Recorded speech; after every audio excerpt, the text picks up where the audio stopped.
কোনো এক সময় এক গহীন জঙ্গলের পাশে থাকতো এক দরিদ্র কাঠুরিয়া। নাম তার রবিউল। প্রতিদিন ভোরে সে জঙ্গলে যেত কাঠ কাটতে।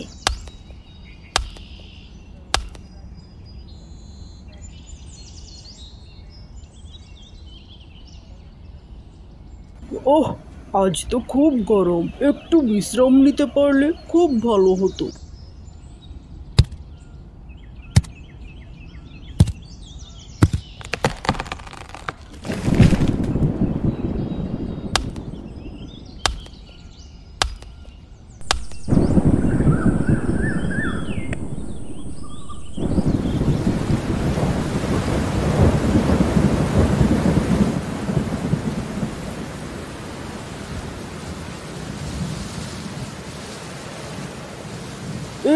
এই যে বৃষ্টি, একটু আগেই তো চান্দি ফাটা রোদ ছিল, এখন আবার বৃষ্টি। কোথায় যে আশ্রয় নিব?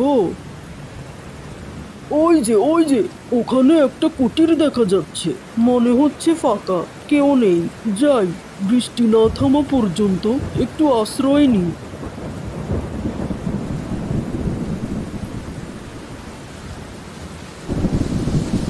কে তুমি? এখানে কি চাও?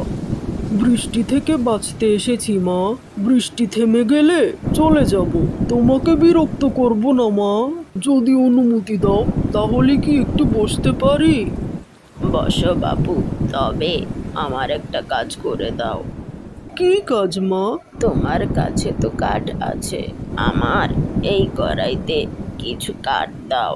কাঠ দিয়ে ওই দিকে চুপচাপ বসে থাকো, আমি একটু বাইরে থেকে আসতেছি। আর শোনো, ভুলেও ঢাকনা খুলে কিছু দেখবে না। কেন মা? যদি ঢাকনা খোলো, ভয়ঙ্কর ঘটনা ঘটে যাবে।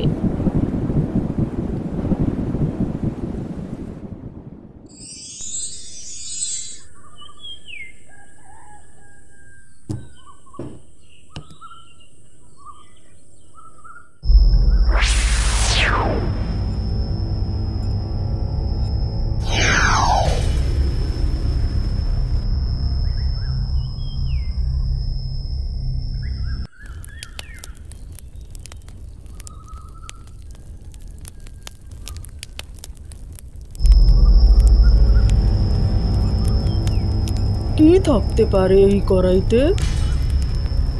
আমার তো খুব দেখতে ইচ্ছা করছে। একবার দেখি তো ভেতরে কি আছে।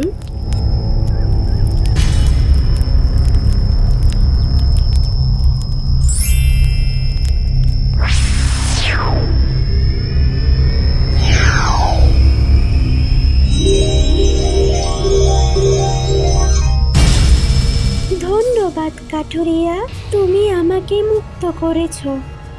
কি, আমি কি করলাম? যাই, পালাই।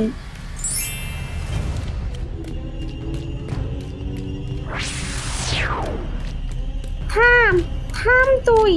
আমি না বলেছিলাম ঢাকনা খুলবি না? কেন খুলেছিস? আমার এত দিনের সাধনা তুই নিমিষেই শেষ করে দিলি।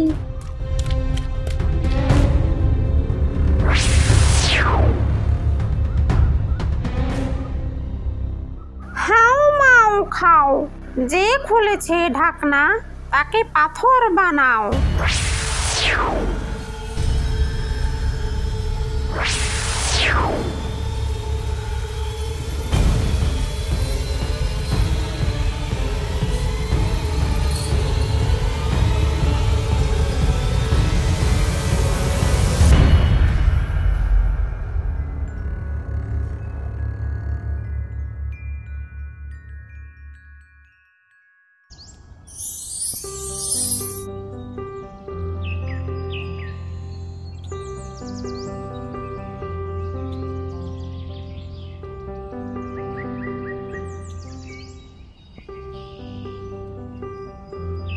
এই পাথরটা কেমন যেন অদ্ভুত দেখতে, অবিকল মানুষের মতো।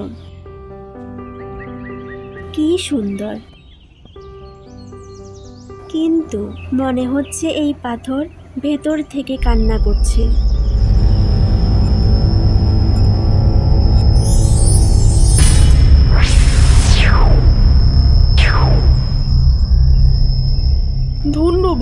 তুমি আমাকে বাঁচালে। আমি অভিশপ্ত ছিলাম। এই কি, তুমি তো মানুষ। হ্যাঁ, এই ডাইনির জাদু এবার শেষ।